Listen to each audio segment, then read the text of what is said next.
Guys, I want to get loud all of a sudden. Do it. Sorry, I'm going to... It's you. I knew it was coming. I'm sorry, guys, Can't but I hold 'em need back. to do that. It is. You feel like Poseidon chucking that bugger down in the water. Chucking that bugger. Did you butt out that deer? I did not butt out that deer, but the next one I get, okay, it's getting its butt out. Is that little Stevie out here in the back? Drobop. Bow drop, I'm sorry. Drobop. Hello. Stay tuned. I'll be back after my seizure. Every little chipmunk that was running around, everything's dead quiet, and I went, like, that just happened. I saw what is in essence a nature-gasm. Yeehaw! We are gathered around the Sonic Campfire for season number 2 of the Rutten River Pursuits podcast. I'm Uncle Buck, and to my left I have... I'm Ryan. This is Dave. I'm Steve. And I'm Will. Starting off season 2, guys. Season 2. Can't believe it. The deuce. It's 1 year. I mean, over, 65 plus yeah. I think it's like 67 episodes or something. Countless hours of entertainment. It's in 1 year. Yeah. All things epic in the outdoors was covered, and we're going to continue to cover it. I like it.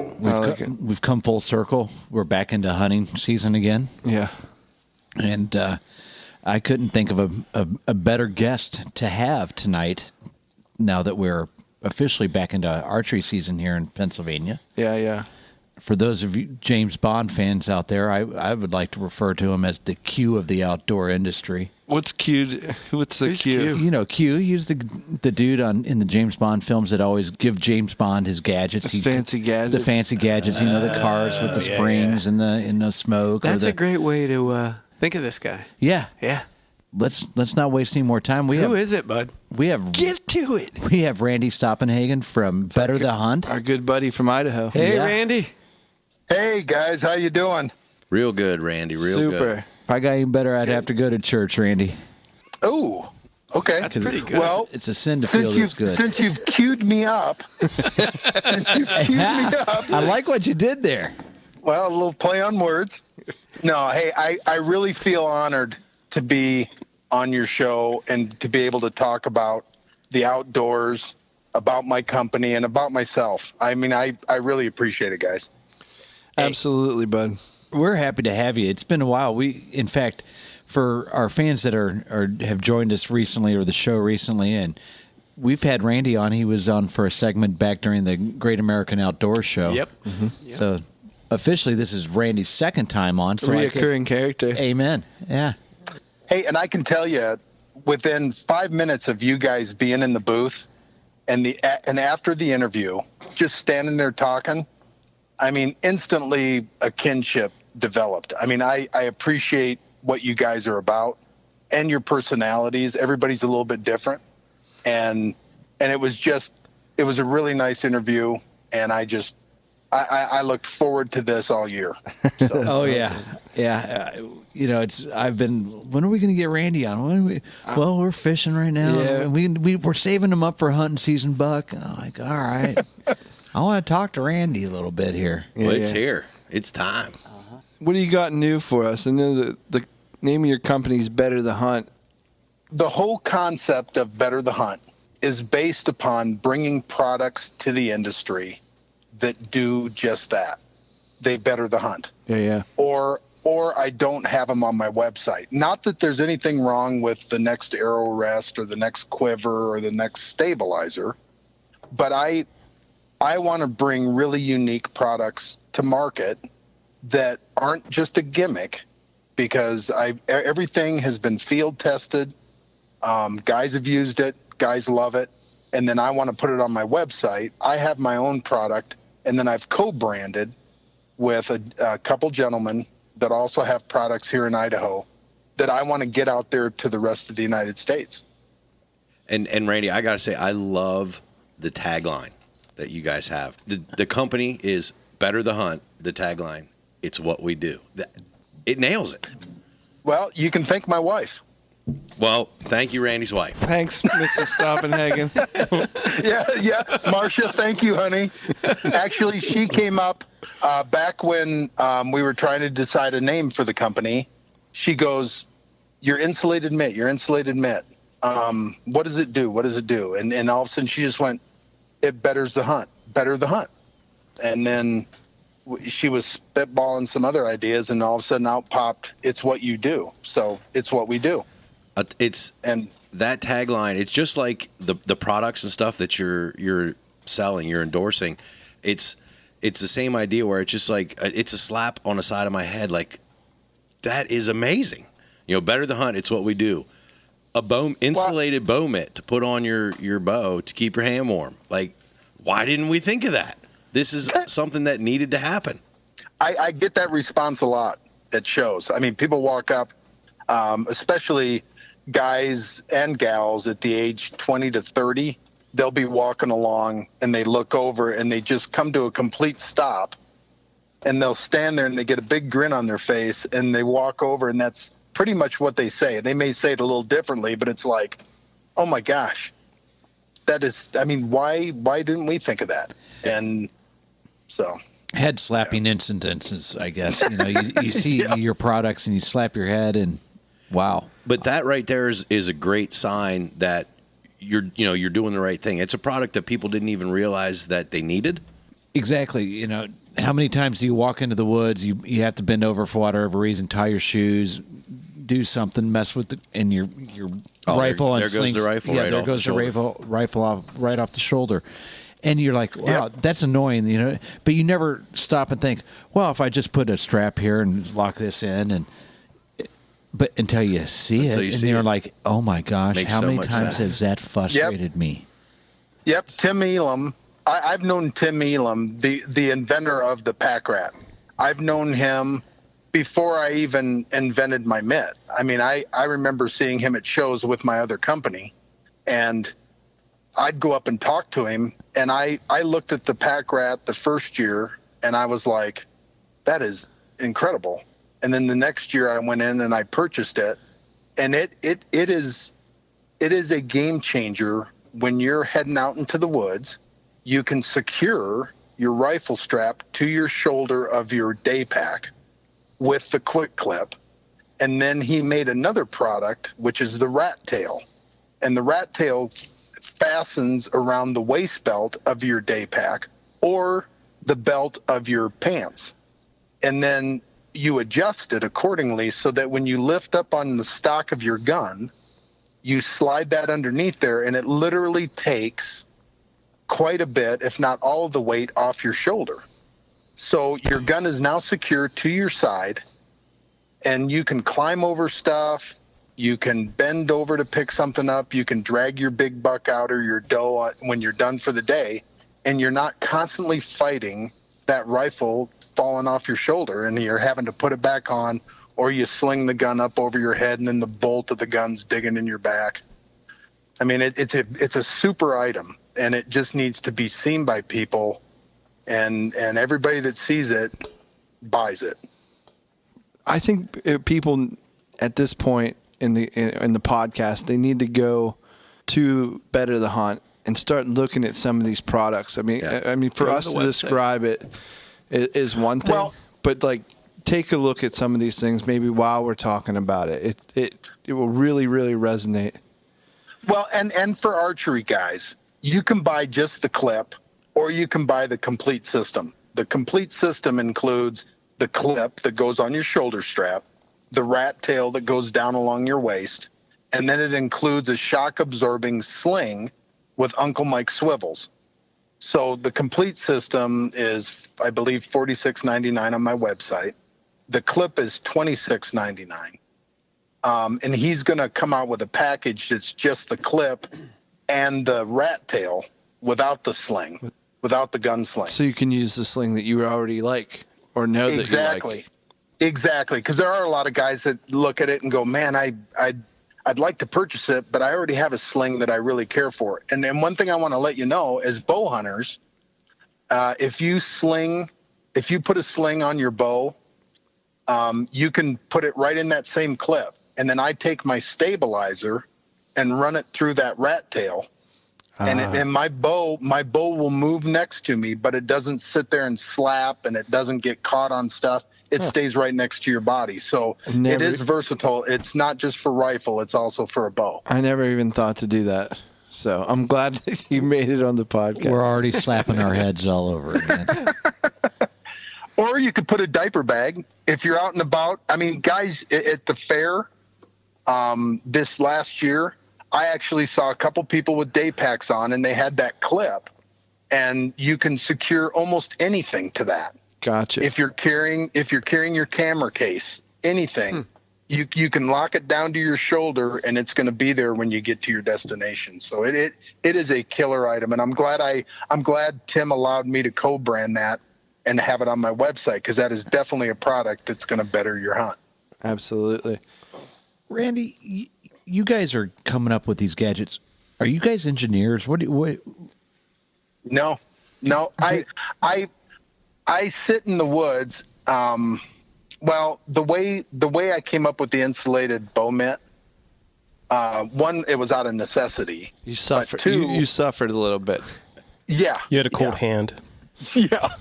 Yeah, because up in Elk City, where I whitetail hunt here in Idaho, it's the average temperature in December, because that archery season runs December 5th through the 20th. Wow. And That's late. it's minus, the coldest I've sat all day from sunup till sundown is minus 26. Dang. Good for you. Well, yeah, I mean not that everybody does that, nor would I say everybody should do that. Yeah. But the whitetail herd out here is very unique. They migrate out of the high country, or else they're going to die because the snow gets so deep. So they'll migrate 60 miles down to the breaks of the Salmon River, and you catch that migration when they're moving. And I'll have 50 to 100 deer a day walk right under my stand. Wow. And that's what keeps you in the stand, because that 150, that 140, I've actually shot at a booner, and I dropped my bow arm at the release. I made a drastic mistake, but they're there. You just got to tough it out.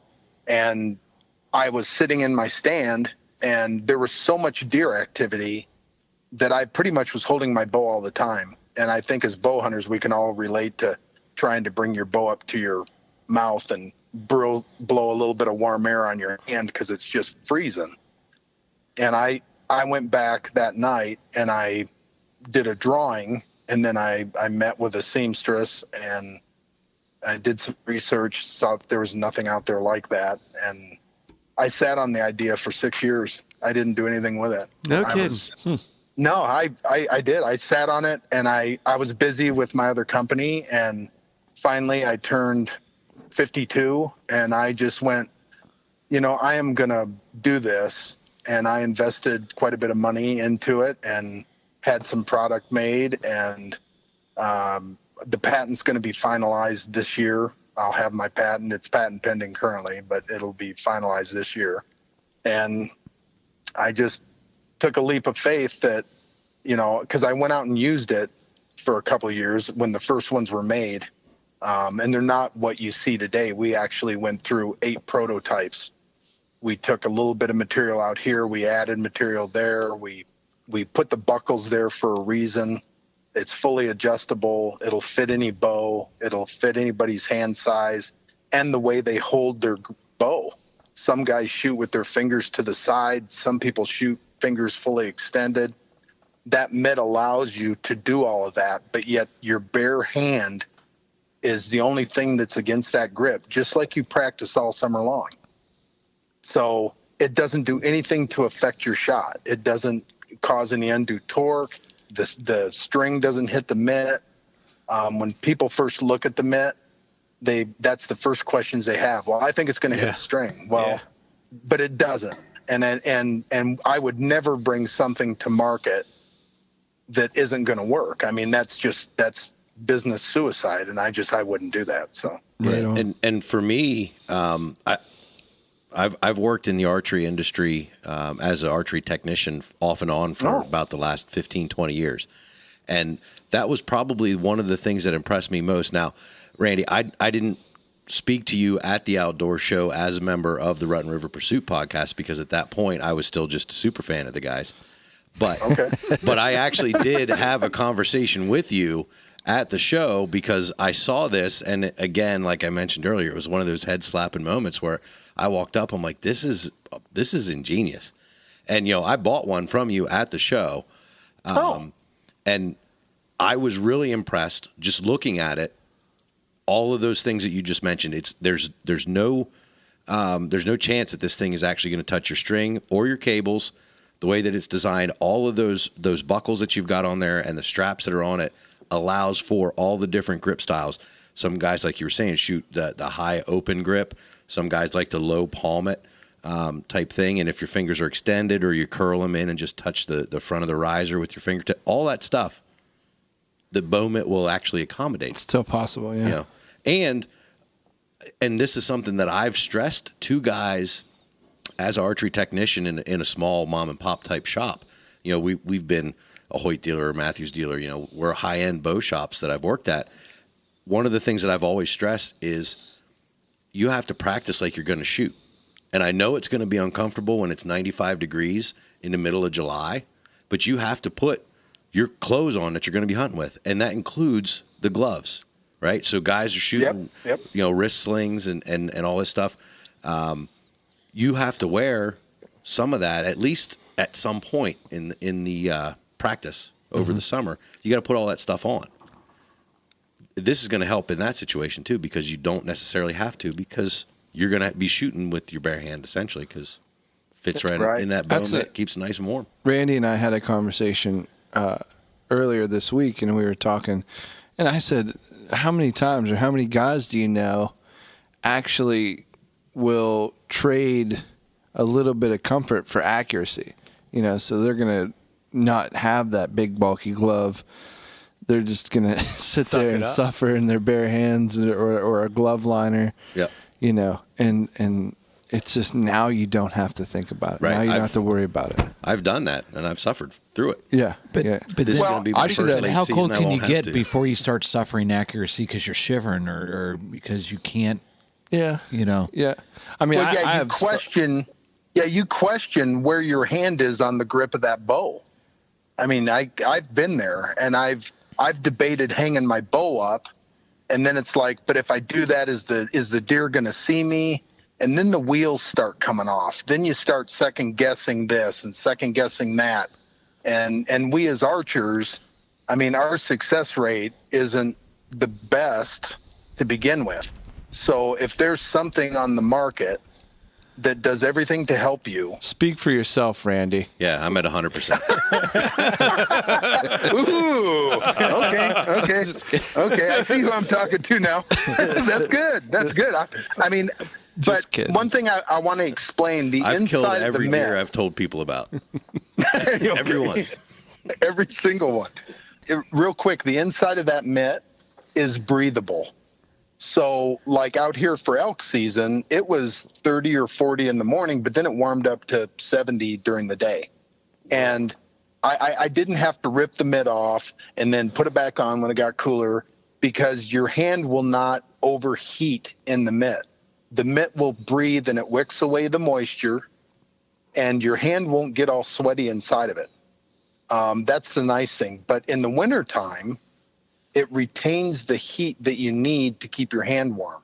And then inside of the mitt is a finger pocket, so that when you grab your bow that's outside and you're or in the back of your truck, and then it might be 40 or let's say it's 30 degrees. Well, that bow is going to be 30 degrees when you grab it.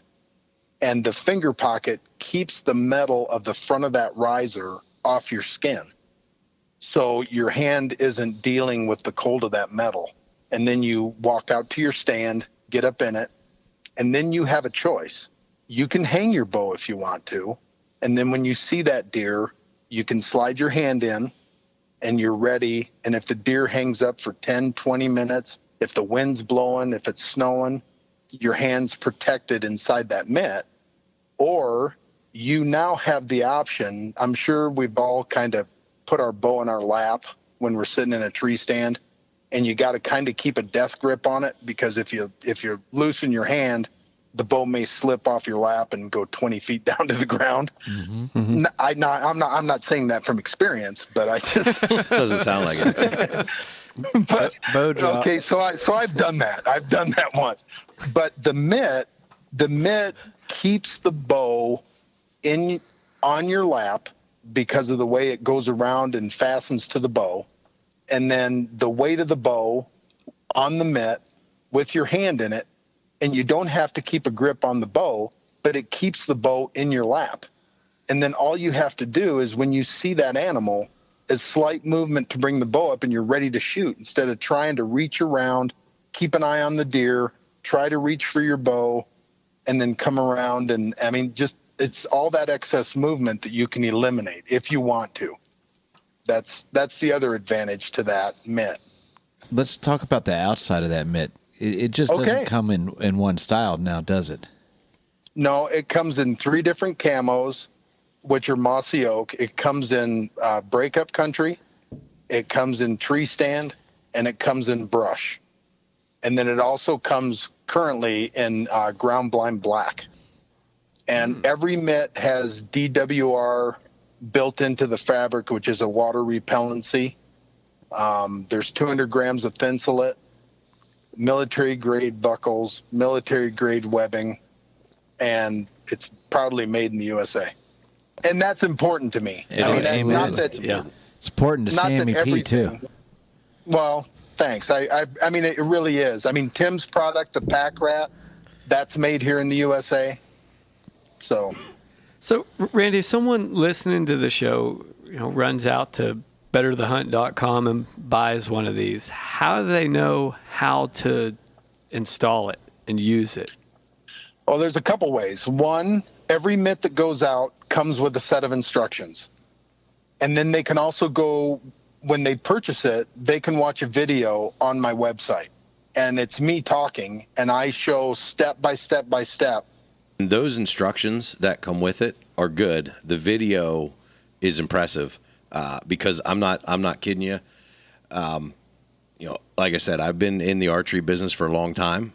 Mm-hmm. I've seen some crazy stuff. I've restrung some bows, some of those like the old school Golden Eagle, the cams on those things. Yeah. I've been through some crazy stuff, and I've been rock climbing since I was in middle school. So I've seen some crazy harness systems. That bow mitt looks daunting when you're looking at it, all the straps and angles and cuts. So use the instructions, make sure you do install it correctly. But when installed correctly, it works flawlessly. Yeah. There's no contact with any strings, no cables. Yeah, It's yeah. good stuff. Awesome. Well, thank you. I appreciate a lot of thought, It a was lot of thought out. effort. Yeah, that was my point Yep. there. Yeah, well, thank you. Yeah, I want to say one more thing too, Rand. I know that Uncle Ted also, has used your bow mitt, and Yeah. Ted Nugent. And one of the things he's synonymous for, I think, is accuracy. Being smooth, accurate. And he won't do anything that kind of compromises that, at least that I've seen. And for him to put the bow mitt on his bow, it's just. I think that's just That's a heck of an endorsement. It is. Absolutely. Yeah, both he and his wife, Shemaine, she's out there too, and she loves that thing as much as he does. I'm glad to be a part of his show. I'm glad he loves the product. He's going to hunt with it this fall in Michigan. I'm also with 8 Up With It Outdoors and Bone Cold TV and Rush Outdoors. What else you got in the back pocket, Randy? Well, we also have a modular game pack, which predominantly would be used, everybody thought, by the Western hunter. Right. That or somebody that's coming out west, because I guarantee you'll put more weight in that pack than you're going to want to carry out of the woods. It's super well made. It's blaze orange for safety. You could put an elk quarter in the back, an elk quarter in the front, and the weight is balanced front to rear. It's not like the old pack frames where you put a quarter on the back and you're leaning forward to try to stay upright and walk out of the woods and your back's aching. I mean, this modular pack is a really well thought out idea. It separates. You can actually unbuckle it. Like let's say Will, you came out and elk hunted with me. Yes, Okay. when I do. I am not going to, okay, when you do, I am not going to carry, I am not going to just carry that modular pack by myself. It unbuckles. You're going to take half of it. I'm going to take half of it. It only weighs a couple pounds. You're going to put a pound of it in your pack. I'm going to put a pound of it in my day pack. We're going to go out. I'm going to call you in 5x6. That's fine with me. Okay. And then we're gonna. Well, good. I'm glad you're okay with that. You could have said cow elk, and he would have been fine. Yeah. And then we're gonna quarter that thing out, and we can either bone it out or we can quarter it out. But you're gonna give me your half, and then we're gonna sit down. We're gonna fill the back half of the modular pack. We're gonna fill the front half. Then I'm gonna put the shoulder straps over my shoulders, sitting down on the ground. We're going to buckle it together. I'm going to cinch it down with my own day pack on because it'll fit over your day pack. And it's got bleed holes in the bottom so that when you're walking out, you're not carrying all the fluids that will be coming off that meat all the way back to camp. And everything cinches down so the quarters aren't slopping around. So originally it was meant for a Western game hunter. But I took it last year and showed it all the way back there in Pennsylvania. I showed it in Ohio, Michigan, and carrying decoys, carrying in states where you're allowed to bait. It's an awesome pack. I mean, you could put a 50-pound bag of corn in the front, fill the back with 40, 50 pounds of sugar beets, put it on your back. Walk in the woods. I mean, it Wow. is an incredible pack. How many shows did you go to last year, Randy?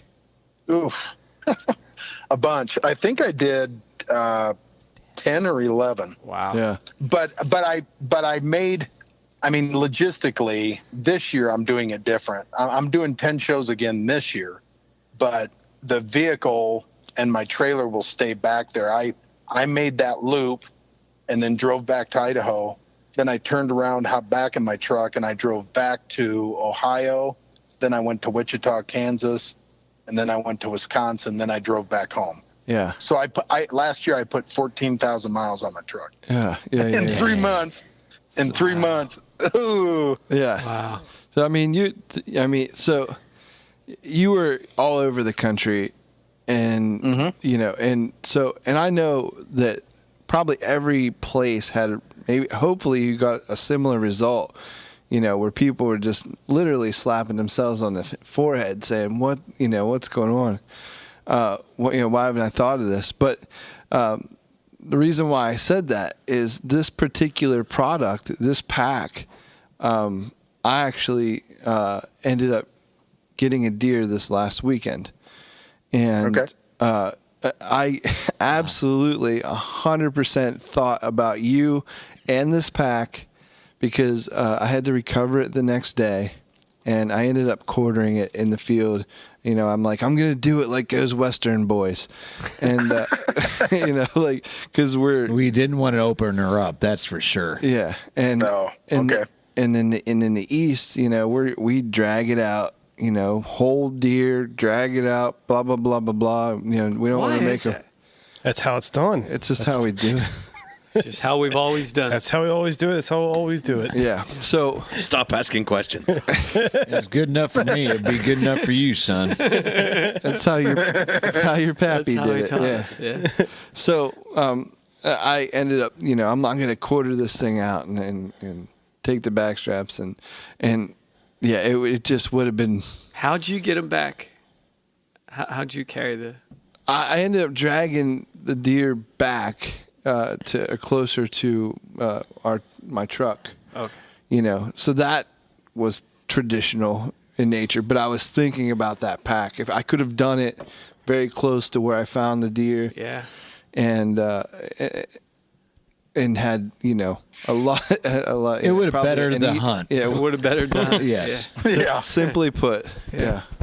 Well, a sharp knife, and of course, when you guys predominantly back east, because when I didn't start hunting until I was 32 years old. No kidding.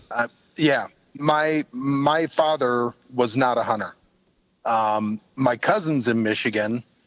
I was born in Michigan, but I was raised out here. So, out west here, we've got bear, elk, mule deer, white-tailed deer, cougar. It's just a plethora of animals to whack. But Do go on. There's but I just everything you but I want just to was say. never around it.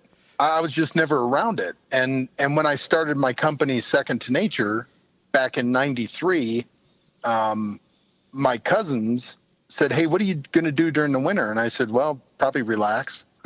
And they were like, "Hey, why don't you come back here and we'll take you whitetail hunting?" And they had a cabin up in the Upper Peninsula of Michigan, and I learned how to sit in a wooden box from sunup till sundown and watch in the woods for animals. And then when you got something, you grabbed it and you drug it all the way back up. And I guess where I'm going with this is, with that modular pack, if you have a sharp knife, you can quarter an animal out pretty darn quick. We can do that with an elk, and that's a much larger animal. Yeah. And so when you got that deer, if you just would have taken it to the bone socket and cut off the lower part of the legs, you probably could have walked out with that whole deer much more comfortable than you did. Breaking our backs, dragging it. Yep. Yeah, oh yeah, yeah. No, I it's definitely on my short list of things to acquire. Going forward. Let's say I would have been with you when you got that doe. We could have actually boned her out right there. We could have taken the hide off her, got all the meat off of her, left all the bones there, and you could have carried some of the meat in your pack, and I could have carried some of the meat in my pack. And depending on how heavy your day pack is, you can either put it over the back of your day pack and cinch it down, or you could carry it in the front. Gotcha. And you just walk right out of the woods. And it's machine washable, so once you're done, you just rinse it down with a garden hose, because Mama probably wouldn't appreciate you putting a bloody bag in a washing machine. Well, so But- I don't want to sound stupid, but I know I'm going to. Go ahead. Is what is the cloth that you put around the meat? Like, because we don't do that here in the East either. Well, there's different. It depends on the amount of money you want to spend. Like a cheese there's some elk quarter bags that are actually a heavy, almost like a denim that's breathable. Now, the game bags that I use on an elk are an Alaskan game bag. They're a heavy spun cotton mesh bag. And if you don't puncture it, like with the shard of a bone, if you have to cut the leg bone and you get it in there and you run a hole through the mesh. Are you talking You from can wash experience that. there? Yeah, that's another experience thing. Okay. Not that I've done that, but you can wash that bag and use it over and over and over. It'll have some stain on it, but it'll be washed and it'll be clean. But what that game bag does is it keeps the flies off the meat. It keeps the dirt off the meat. And then when you get back to camp, you can use a rope, tie it off to the leg, and you run it up over a tree limb. And then the cold air is around it all night. And that way it keeps the meat nice and cool. And Yeah.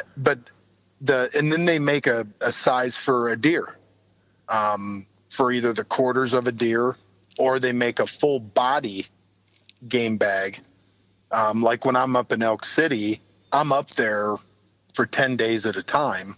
And if I get one deer and I want to go after a second one, I'll take and get the hide right off that. I'll take it right up to its neckline, right at its head. And if it's something I want to mount, if not, I'll cut all the hide off and get rid of it. And then I run that game bag right up the whole deer and tape it off so that the flies don't get at it. and yet the cool air can get around it. And then I'll Gotcha. just hang it at camp. Very cool.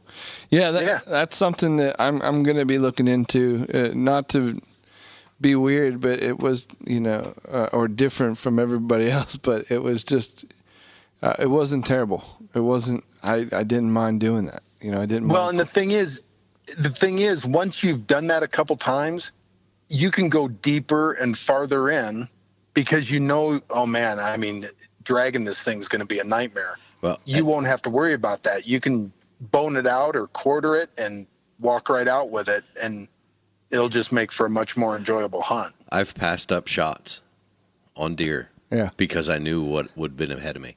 To get it out. Yeah, just to get it back out of the woods. And Like you some didn't of those- have some of 8 those to places 15 I hunt best friends at the time. Absolutely. But like some of the places I hunt upstate where our cabin is, where we go up for rifle season, it's like, and there's been times when I did squeeze the trigger and I'm thinking, boy, I hope I got a good shot, because if that thing runs, it's going to run downhill and I got to drag it back up. So this is eye opening as another option for me. Yeah, very much. Yeah, I think you'll find it really isn't a lot of work to do, and it's even the places I hunt in Elk City. I mean, there's some spots where I go back into where I take that modular pack because I'm in there by myself, and instead of taking it all the way down the road, and it is so steep and nasty, I mean, you're going to lose the buck. I guarantee you're going to lose your grip, and he's going to go down the hill and either bust one of his tines off or bust an antler completely off, because they're picking up steam as they go down the hill.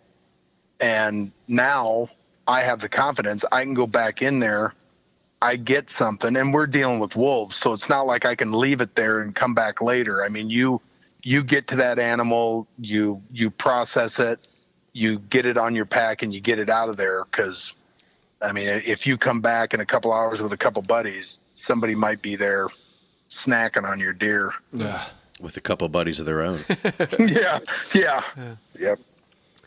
So Randy, we talked about Better the Hunt and the products you offer. I'd like to hear more about Randy Stoppenhagen. Yeah. And what I was just thinking that. specifically, like what do you like to hunt? What's your favorite methods of hunting? Where do you hunt? Kind of those sort of things. Give us a little rundown of Randy's hunting career. Well, I love to archery hunt. I mean, I started out as a rifle hunter, and my one cousin in Michigan, he's been a bow hunter since he was 10, and he got me started. I bought my first bow. It was an original Jennings Buckmaster bow, and it stayed in the case for 3 years. I didn't know what I was doing. And he actually came out to visit. He goes, "Hey, how do you like your bow?" I'm like, "I don't know. I've never shot it." I love it. And he goes, "What? Come on." So he took me out within 10, 15 minutes. I mean, I was flipping arrows and hitting a pie plate at 20 yards. And it just, I mean, the whole process of learning to do that was such a unique thing, and being close to an animal. I love chasing elk. I mean, it's a what do they say? Turkey is the Elk's chasing like a elk. 400-pound turkey. Yeah. I mean, calling to elk, and some of my employees and guys that I've hunted with, they'll kind of say I'm a little anal as far as I'm very, I mean, I think, why is that elk there? When are they going to show up? Why are they over there? When are they going to be back? And then I look at the surroundings. I figure out what the wind's doing, because I mean, my time is valuable, and I don't want to just go out and flub through the woods and hope I stumble across something. And I've tried to learn and be efficient at elk hunting, because it's tough. I mean, you're climbing, you're side hilling, you're going down, you're climbing over blowdowns everywhere, and you want to be successful. And that whole game, that whole chess match that you play with elk, to get him to respond, to get a bull to bugle, and then move in on him get your shooter set up, get the collar back off to one side, and work that bull and make the sounds that he wants to hear, because they're all different. I mean, one bull may want a real high pitched sound. Another bull may want a more of a lower bawl from a cow. I mean, to figure out what the bull wants and then to give that to him and to get him to come in and watch the shooter be successful, I get almost more enjoyment out of that than shooting one myself. I love to call elk. I mean, I've had a lot of friends that I've had come out here, and I get them set up and they've been successful. And that's a real enjoyment for me, is figuring them out and how to get on them and then being successful. So similarly, I feel like that with like turkey hunting. I'm to the point now where I almost, it's weird, but I almost enjoy it more calling a bird in for somebody else and watching them take it. I can't wait for next turkey season. Yeah. except for this group.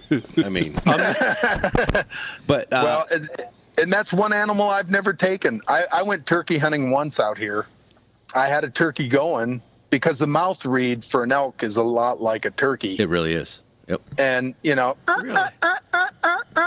getting and I had one going, and my buddy worked up the ridge and then side hilled across and was coming down on the turkey, and I kept him going where I was, and my buddy saw him and was getting ready, and another hunter came up the backside of the ridge and shot the turkey right in front of him and walked over and picked it up and kind of nodded his hat and walked back off the hill. Thank you. That happens a great deal here in the wonderful world of Pennsylvania. Yeah. Wow. It does happen.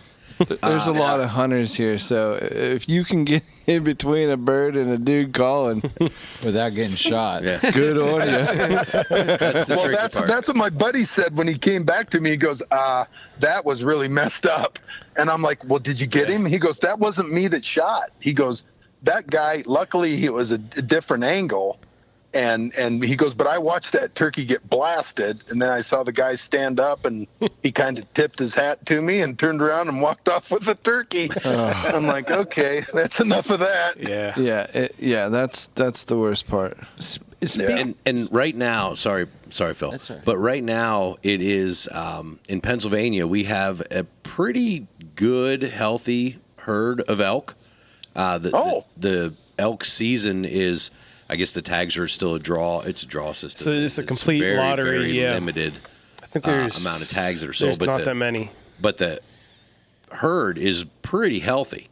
And right now, Good. if you travel up into, believe it or not, it's called Elk County in Pennsylvania. But if you travel up that direction, you can hear a lot of the elk bugle and things like that. And I've never hunted elk, always wanted to. But Randy, I'm just curious, is there any chance, I know I'm putting you on the spot, do you have an elk call anywhere near you that you could give us a bugle real quick? Oh, man, I wish I had a bugle with me, because I went and did the Nashville show, the National Wild Turkey Federation show. And, I mean, everybody warned me, oh, you're going to hear some turkey calls. And, I mean, the whole show was... I mean, it was nonstop. And I walked over to the Primos booth. I said, hey, do you by chance happen to have any bugles with you? And the guy said, no, I'm sorry. I don't even think we have any grunt tubes for deer. Because I wanted to sit in there and just rip off a couple bugles. I probably would have got shut down right away. But That'd have been awesome, though. anyway. Randy, Uncle Catfish can't be here tonight, but a question that Uncle Catfish always asks is he likes to hear from our guests their epic hunting story. If you should have one, can you tell us a hunting story, one of your personal favorites, while we're sitting around this sauna campfire tonight? I can. I'm glad you asked that. It was an elk hunt. A cousin of mine came out from Michigan, and we had hunted hard for 7 days. And he had a chance I called in a 6x6, and the bull came up, almost circled me, then turned around and came back down and walked right out in front of him. And my cousin, I mean, an elk is so much bigger than a whitetail that when he stepped out, my cousin went, "Oh, that's 30 yards." And he let her go. And no, the elk was 40, and he shot under him. And he learned from that. So anyway, I called in some spikes and raghorns and some cows. And the very last morning, this is the really cool part. I was trying to find a different way in to this spot that we had hunted earlier in the week, and I couldn't find it. And we're both on four-wheelers, and I'm getting frustrated. I mean, the light's coming. I mean, you can see it. It's starting to turn, and we need to be in the woods. And I'm still farting around trying to find my way into this spot. And I finally said, "Bag it." I said, "Come on, we're going this other way." And we went to the spot we normally do, and we both shut our machines off, and there were elk bugling everywhere, and they were coming right up to us. Yeah. And it was a mad scramble. I mean, we grabbed our bows. Jay looked at me and he goes, "Are those elk?" I'm like, "Yeah, then they're coming." So we threw our packs on, we grab our bows, and we start in on this trail. Well, the trail splits, and I took the wrong one. We ended up in this blowdown mess, and all You of a took sudden, the trail Yeah. less traveled. yes, and I was it thinking the same sucked. thing. Yeah. So, I mean, it just became impenetrable, and I realized we were on the wrong trail. Well, I told Jay, stop. And we're standing there, and all of a sudden 2 cows come about 30 yards in front of us. They come zipping up the hill. And I'm like, do we turn around and go back, or what do we do? And I'm standing there. This is the last morning of the hunt. And those 2 cows go past us, and all of a sudden, this humongous 7x7, I mean, huge whale tails, the biggest bull I have seen in the wild, comes up about 40 yards in front of us, trotting up the hill, going after those 2 cows. And he goes up, and we lose him. And I turn to my cousin. I'm like, "We got to get back down this trail and get on the lower one and get in there." So we snuck back out, get back in on that lower trail. And I told Jay, I said, "Get down the hill about 40, 50 yards where you've got shooting lanes, side hill in here, and get set up." So we're standing there, and that bull is screaming up above us, and there's cows mewing everywhere. And all of a sudden, this spike comes up over the hill right towards me, and he turns broadside. He's like 20 yards away. I crank back an arrow, settle in. I let it go. Well, it was turning light enough. I mean, I could see my pins. I could see through my peep. Everything was fine. But what I didn't see in the dark woods like that, there's all sorts of twigs that are dead. And I hit one of those twigs, and I watched my arrow fly up and to the right. It didn't even come close to that spike. And the spike starts trotting forward. So I go, "Ear, ear, ear, ear." I calm him down. I look downhill at my cousin, and he's giving me this thumbs up. And I'm like, "No, I missed him." I'm like, "No, it didn't work." And he keeps giving me a thumbs up.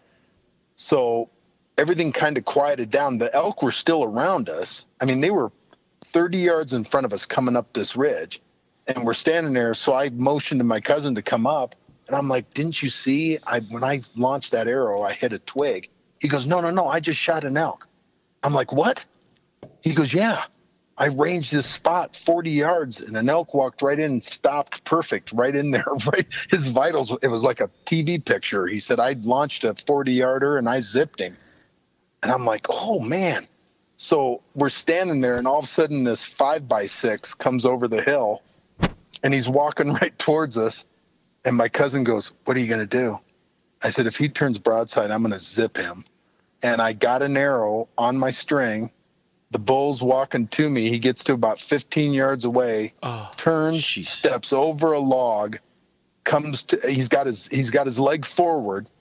I put my 20 low and let it go. That bull got hit. He goes over, and I see him go down. and he's kind of tipping his head up and tipping his head down, tipping his head up. So my cousin's standing next to me. He sees me shoot this bull. We're both like in amazement that all this is happening. Well, then all of a sudden, my bull, I can see him. He's probably 50 yards away and he's dying. And all of a sudden, them two cows come back running down the hill. Here comes that monster bull, and he stops 30 yards in front of us, perfectly broadside. And he bugles, and he bugles, and and I leaned over to my cousin. I went, "Enjoy this moment, man." I said, "This has been one of the most magical moments in the woods that I've ever had." Yeah. And we just stood there and watched him. He was so big. His neck was just so deep, and it just, I mean, he was just a pig of an elk. And I mean, I counted the points and I said, look at the length of those whale. I mean, when he tipped his head back, those points were into the back of his hips. And he gathered up his cows and went down the hill. Well, my cousin goes, "Come on, I want to go see my bull." And I'm like, "Okay, but mine's right over here." And he's now expired. Let's go over there and make sure he's done. So we walk over there. I pick him up. He's nice. He's the biggest one I've gotten to date.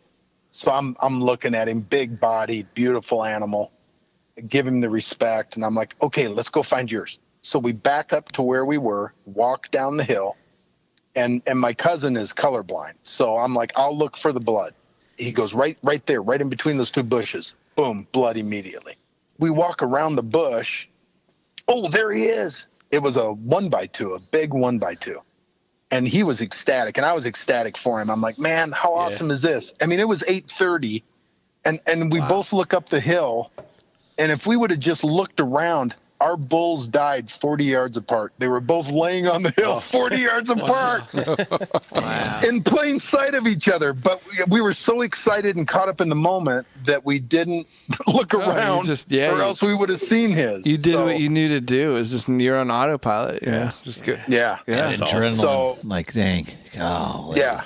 I mean, it was a magical stuff like that. Just never happens to me. Everything. Most of the animals I've gotten, my mountain lion, my bear, I've gotten a couple bears. I have to work real hard. I just don't have that hunter's luck, where you walk out and you get up in the tree and, oh, look there, poof, and you're done. That doesn't happen to me. Yeah. So the 11th hour to have both of us take bulls, it was just the neatest thing. I mean, it was one. That's one that'll stick with me forever. Yeah, that's an awesome story. The only thing that would make that day better. If you were there, a honey bun. Oh, what? A honey bun. I'm just saying. If something like that happens, just have a honey bun at the ready. Like right. It just takes that awesome day and just puts it over the top. Okay. Just tell you. Trust me. And that's why I like you, man. That right there is why I like you. Because I'm going to make it that much better. He's already designing a extra pocket for the modular pack. It's got to be a hard case so it doesn't smush. The front of the modular pack does have a couple pockets. You might be able to cram one in there. But you don't want to smush it, nor do you want the packaging to give you away with the noise. Yeah. Right noise. Yeah. It's got to be a hard case, I believe, some kind of a hybrid. You got to take them out of the package so when you open them in the woods, you don't have that crinkling sound. We're going to need Randy's help with this. Yeah, Randy. You go out and you buy some really nice Ziploc bags that are oversized, and you take all your crackers that are in crinkly plastic, and you take all your other stuff that's in crinkly stuff, and you put it in that one Ziploc bag. There you go. I don't want to put. Yeah, let's not talk about this right now on the air because I don't want to give too many things away. Our patent is pending too. So this honey bun cases are going to be the wave of the future. Hey, and we talked about this the other night, Will. I want to let the listeners know and let you guys know that we are coming out with a new product in 2018, and we're going to unveil it at the ATA show, and then I'll have them for sale at all the shows that I'll be doing. Can we get a little spoiler alert here, Randy? He's or- doing it. This is all he can do. Oh, okay. All I right. can't. I mean, I wish I could. I mean, I could let you guys know privately off the air, but it's a big deal. We're excited about it. We've already got a prototype made and we've tested it, but I'm gonna actually use it when I go whitetail hunting in November and December up in Elk City. I know of Make 8 sure guys that can everything's test it dialed for in. you too. Yeah. Is it a scentless camp stove so you can cook up in your tree stand? He would have, and I'm assuming it's not a honey bun case. He would have shut me down. I was gonna say, does it rhyme with honey bun ocket? No, it does not. Yeah, he would have shut me down right away. Well, I tell you what, Randy, that gives me another reason to get my butt out to ATA this year with Will. That's for sure. Well, good. I hope to see you there. We're excited. We're going into our second full year. Sales are already starting to pick up. Just before I got on this podcast with you guys, I answered a question. Another gentleman had a question. Do you accept PayPal? And yes, we do on the site. But Nice. orders are starting to pick up. This is the time, all of October, all of November. And then a lot of our products are great Christmas gifts too. I mean, that's what happened last year. I came late to the show last year, as far as the only thing I could do was I was in several different hunting magazines. And from that, people bought the stuff. It was end of November, December. They were buying them as Christmas gifts because they thought the stuff was so unique. Randy, how can people find you? Is it My website is betterthehunt.com, and then it's also betterthehunt@gmail.com. And there's even a phone number. I love talking to people. People have called me just because they have questions, like the gentleman did about the stabilizer. Other people want to know, will it fit, a woman's bow? And I answer that question for them. Yes, it will. And so I love talking to people and finding out where they're at, what they're hunting, what they're going after. And I ask everybody, even everybody that purchases the mitt, please send me a picture, whether you're up in the tree and you just got the mitt on the bow, or you shoot a big doe or a little doe or a small buck or a big buck. I want to see the pictures. I want to interact with the people that have bought into the concept of Better the Hunt. And we'll take those pictures. We put them on the website. We'll put them on Facebook, on Better the Hunt's Facebook site, and on Instagram. I really want to interact with the people that have come and purchased from me. So Absolutely. Yep. Anybody gets a chance to talk to you or listen to you in a situation like this, they're going to know it too. It comes across very plainly. Well, thanks. I appreciate it. All right, head on over to betterthehunt.com. Look Randy up. Look up the bow mitt and his other products. And Let me say it. say it. Better the hunt. It's Better what the they hunt. do. Ooh, nice. Awesome. We appreciate you coming on the show. Had a great time talking with you. Well, hey, and I want to thank you. I appreciate your friendship. I hope to do this again. And I've really enjoyed myself. It was very easy and very fun to talk to you guys. All right, thanks again, Randy, for spending some time with us tonight. What a great guy, great products. BetterTheHunt.com. Check him out. Speaking of hunting, you guys got anything new? Did anybody hunt this week? Did anybody? Nope. I did. Did you? Unsuccessfully. Really? Yeah. My son, however, he joined the ranks. Yeah. The ranks of archery hunters with the compound bow who have now missed. My son missed a doe on opening day in the afternoon. To his credit, at 13 years old, he decided to take his compound bow this year. He's drawn enough weight. He was able to come to full draw and settle his pin. Didn't get busted. Just shot a hair low. I think Yeah. had a little bit of that doe fever going on. And that sewing machine leg. Yeah. I'm surprised she didn't pick us off, but he was really amped up. It's this year. There's more misses than there are, tags versus Opportunity. It's kind of it's just now starting to catch up, but like, and I would call this last weekend redemption weekend because there was a handful of misses. Even outside of our R2 crew, even like Adam Wood had a miss, and Super fan Adam Wood, Yeah. and rallied back for his second sit of the season to harvest. That happened. That's awesome. 40-yard shot, I heard. Yeah. I'm not sure what gave him the confidence to pull that off, Will. He only says that it was all because of his bow tech. That's crazy. I wonder who that was. Guy sounds amazing. Fletch Madare. Now, in all honesty, congratulations, Adam. That's good stuff. That is good. Actually, Adam's story was one of several that I think I threw that out there. I'm like, this is like redemption. It's a perfect word for the day. Sticking to it and getting it done. I had something very similar in the morning. I missed a 6-point and a doe with my crossbow. I had 2 opportunities. Ouch. Now, that's the same crossbow I missed last year with. I just want to say that too. It's cursed. Maybe we need to get rid of this crossbow. I think we're going to. Some voodoo on that I crossbow. think we already have. Yeah. Well, Does somebody want to buy a crossbow? Email us at. 100%. It's 100% on me. I don't shoot it as much. I shot, I have spent a couple evenings with it, but I haven't really shot it freehand.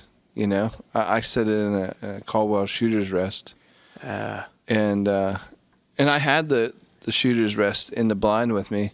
All bets are off, and horns come in to Absolutely. So I 100% of it. I put the blame on just the fact that I haven't, like with my crossbow, I know the in between yards, 26 yards. I know where I'm gonna With your compound bow. Yeah, I know where I'm gonna put it. And I shot my crossbow at varying distances, but like I said, it's not like the comfort that I have with my compound bow. So I was able to redeem myself, so to speak, in the second sit, of the day, in the evening, and a 3-pack of doe came in, and I took the middle one, and She's big.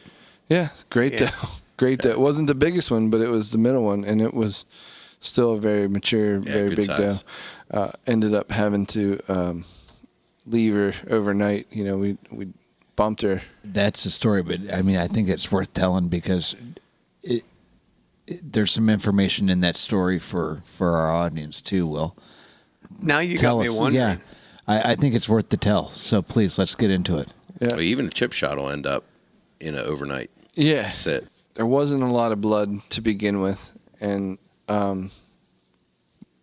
we did end up bumping her. And so, in that case, you just need to back out. Yeah. And it became very clear to us that we just need to back out. Now, did you get a complete pass through Yes. on that? Yeah. And I'm not knowing at this point where your shot was. Sure. A little high? High back. Okay.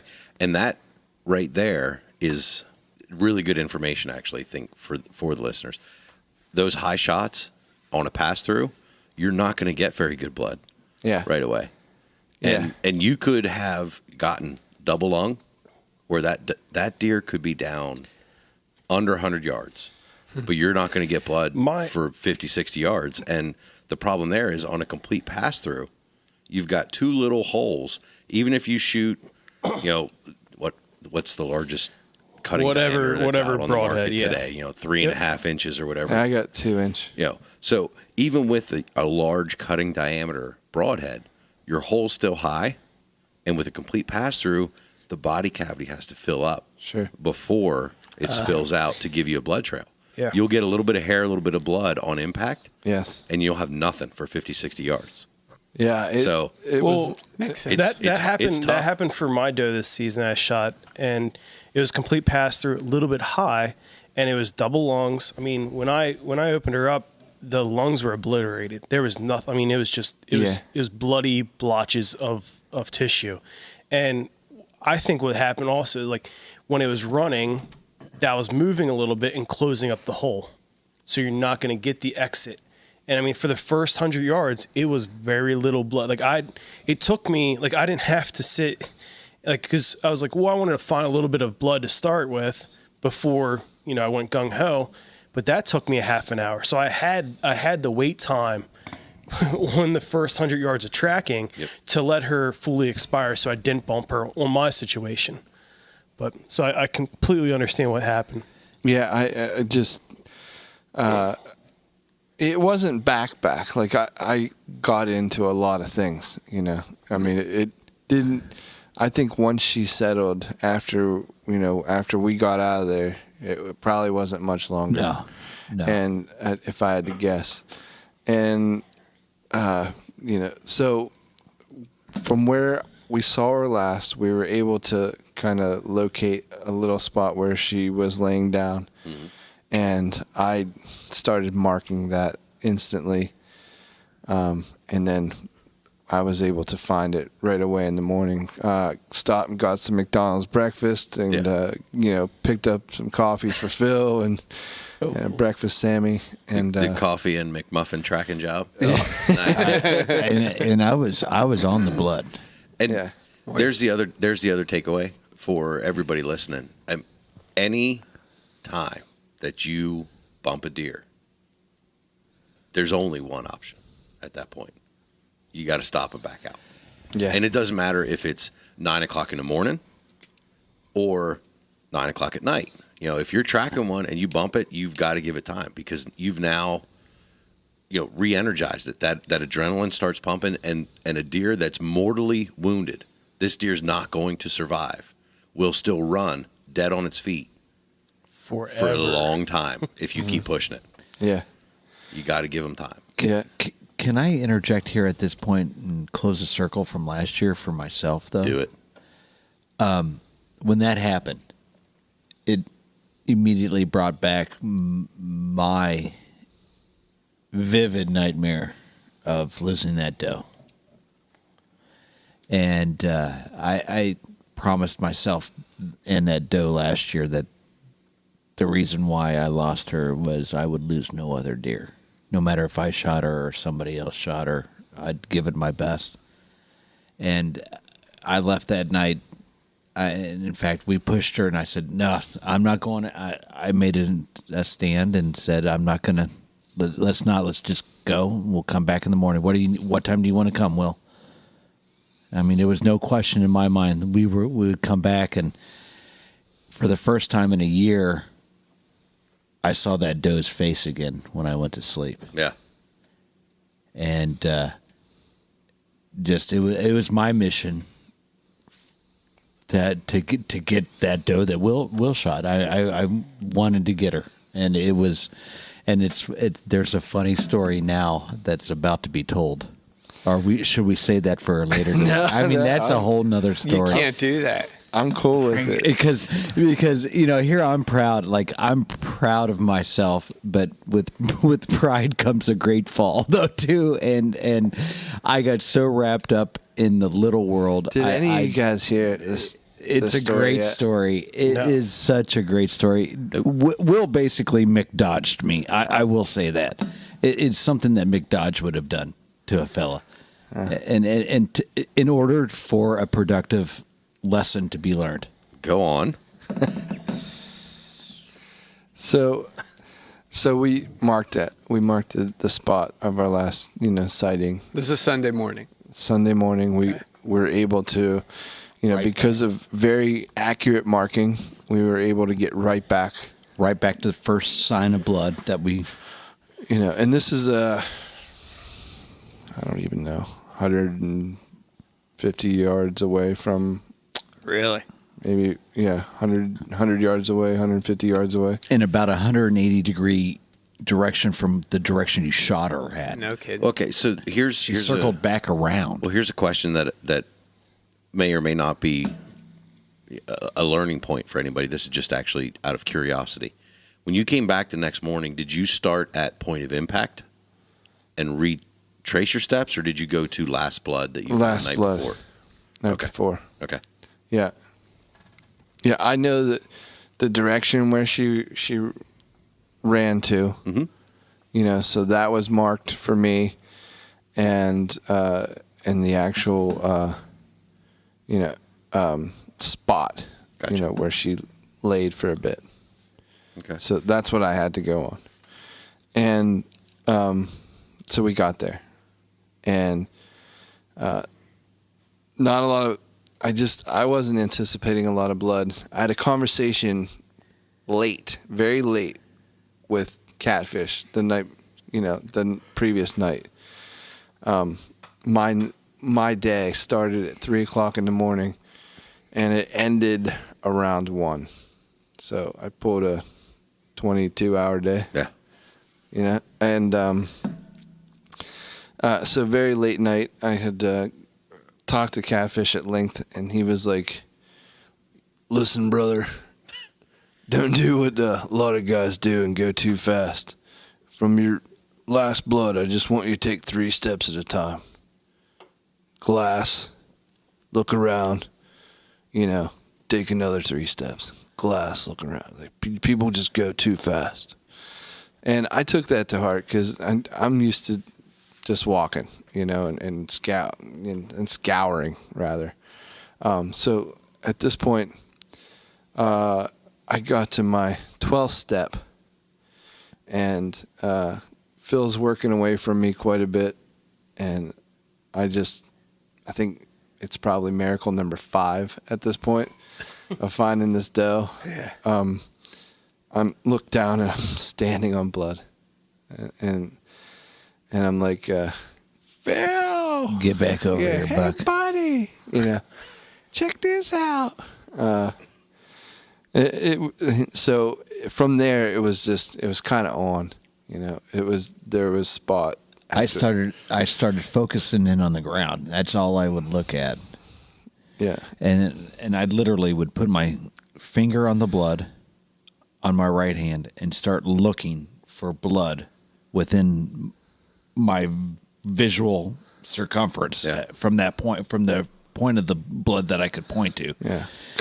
And I'd find one, and I'd literally put my left pointer finger onto that blood and leapfrog to that, and then start the process again. So we actually started leapfrogging each other, and yeah, it to kind of keep on the trail. And then, you know, there was a couple spots where she did lay and then moved and lay and moved, and then a couple switch. You know, there was 2 switchbacks. Circle back. Yeah, and then and finally we got to like no blood. Yeah.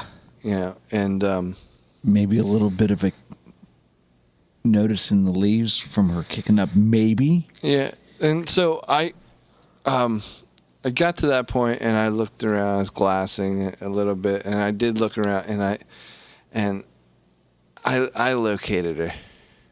You know, from that last spot of blood, I was able to see her. And I was, you know, just. But you didn't let on. Oh, he had. I didn't walk aces. He had aces over kings, and he did not let on. He did not let on. That's perfect. Not at all. I mean, don't play poker with Will Miser, because if he's got the nuts, nobody's gonna know, and he's gonna sucker you in for all your money. You can assume I got him. I wouldn't know when you do, because you cover it so easy. Anyway, gotcha. So anyway, loincloth and all. So Will's got this deer, and Phil doesn't know. Oh, I mean, he's like, "Hey, bud, why don't we just look at the bigger picture for a while?" So I got Phil. Phil's working away again, and I said, "Bud, what's in your heart, man? Tell me what you're thinking. Where is this deer? And I want you to, you know, use your shaman powers. Oh, no. I want you to, you know." So now you're just messing with him. Yeah. You're not even trying to No, educate. he's You're just jacking. messing with him. He's jacking around. Okay. Phil, you can't say that. You don't even know at this point. Like, you have to go back to the point where you were. Hindsight, you were jacking around with me at this point. I find that hard to believe, but He was McDodging me. He was getting his own little. I know. See, there was an opportunity for like a learning lesson type scenario. Oh, I learned. This is So I'm like, Phil's like, It's more on the ribbon side of things, Phil which goes- I appreciate. no, Me it's too. not that bad. But it ends up being, the story goes on. Go on. So he goes and points right at her and says, she didn't go that way.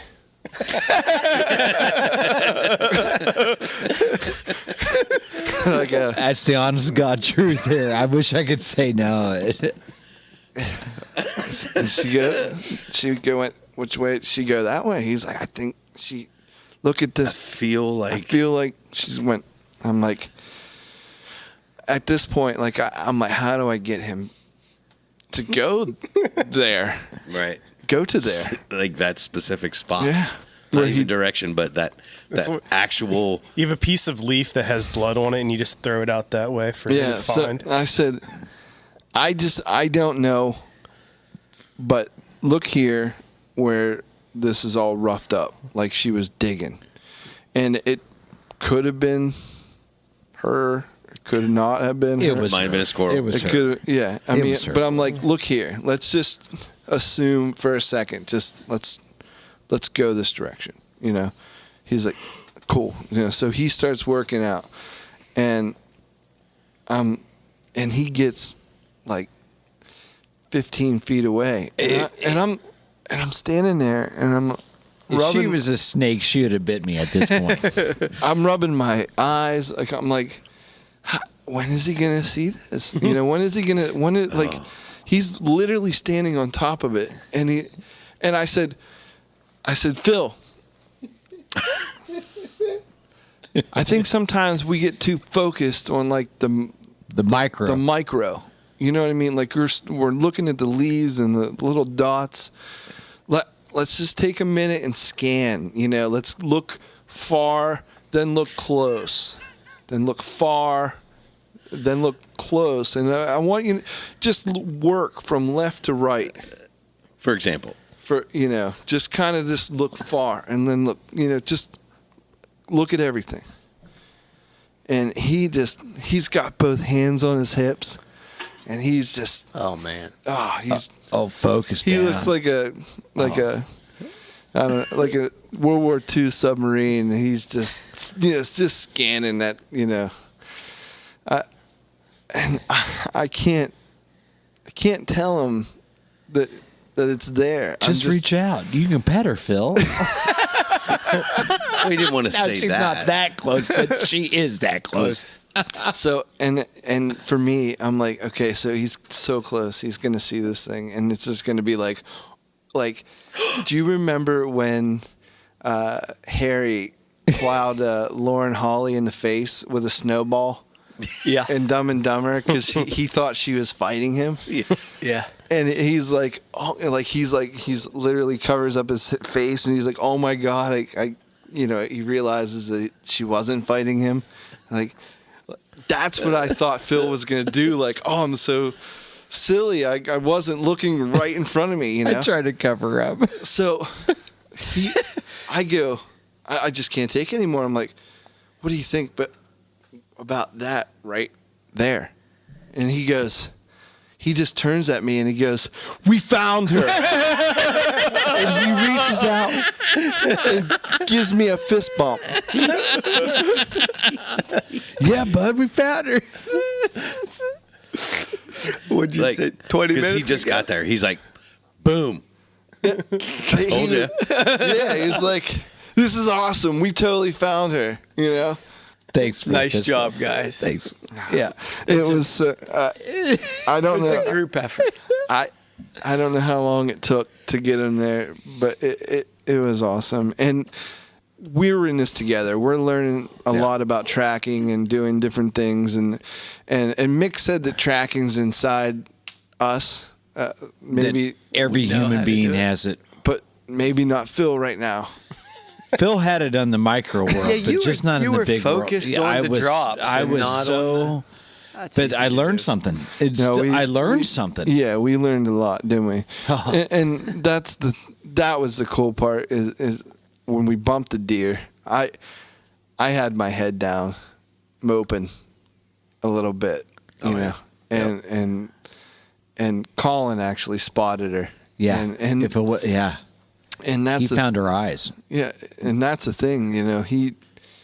That's miracle probably number 3 at that point. He spotted her, and I wouldn't have. Lord knows where I would have been with the lack of the blood and everything like that if he didn't see her. And it just goes to show me to be always having my head on that swivel, looking and doing my due diligence. You know, there'll be time to mope a little bit later. You know, that was my big takeaway. Besides pushing through and the redemption part of it, you know, it was probably the most epic archery opener day of archery in my life. You know what I mean? Like / day of archery in my life. Yeah. I mean, it was just between the opportunities and the highs and the lows of that day was just ridiculous. And then just, you know, to have Phil there and well, it's redemption for me. That was my redemption. It was a year coming, little less than a year, but it was a year in coming for my redemption. And I, to me, that closed the circle and made me feel successful, even though I wasn't successful that first weekend. So it was pretty epic. So yeah, it's coming, Phil. Yeah. It's coming. Well, we threw the tags on it, and then shortly after that, she went in the grinder and she's made a burger, and she's in my freezer. Yum yum. Perfect. Life is good. Amen. Anybody else have anything cool to talk about? I've got a lot of cool stuff to talk about from the weekend, other than, you know, the redemption. But I don't know if we even have time. I'm willing to save this for next time. Sounds good. Because it is an epic story. There's some. I can't imagine. I'm sure people can't imagine there being a lot of humor with you and I together. Oh my gosh! And I should have been downwind hunting from you guys. And then I have some stories before I hooked up. Me too. Back up with Will and Colin to start looking for that doe in that evening. You know, I was a little late hooking back up to him. Up with them for a few reasons. I'd have been 300 yards downwind from Stevie and Phil, and I shot like the Pennsylvania state record. They're like, "Oh, what are you going to call it?" I'll be like, "This is the Giggle Buck." But absolutely. But what a great show to follow a great weekend of Pennsylvania whitetail archery hunting with the group, and then following it up with a podcast with Randy Stoppenhagen and Better the Hunt and our birthday and our birthday. What, you know, things happen for a reason. You know. Happy birthday, R2 Pursuit. Happy birthday, R2 Pursuits. That's awesome, guys. Thank you so much for that, being a part of that. You know, being a part of this year, and the fact that we're knocking them out every week, and then some, Yeah, and still hunting and fishing.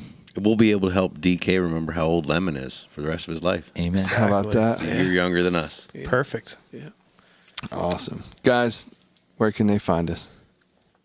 Check us out at www.rutandriverpursuits.com. You can also find us on Stitcher, Google Play, iTunes, Castbox.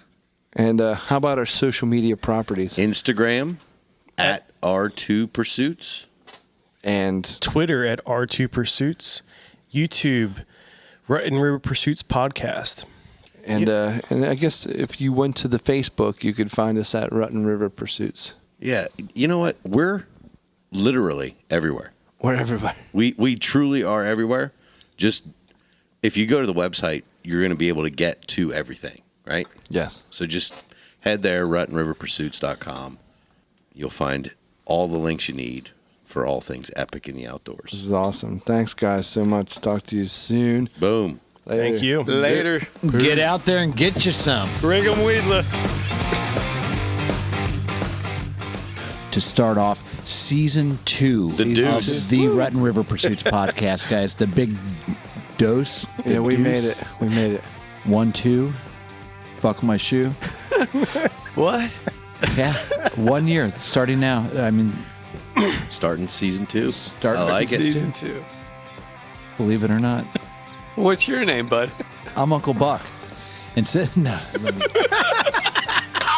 Sorry, Randy. We're gonna start over. Start with 1, 2, buckle my shoe. Yeah.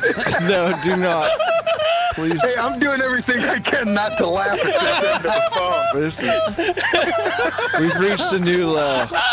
It's a brand new low for us. I'll hear about this one on Sunday.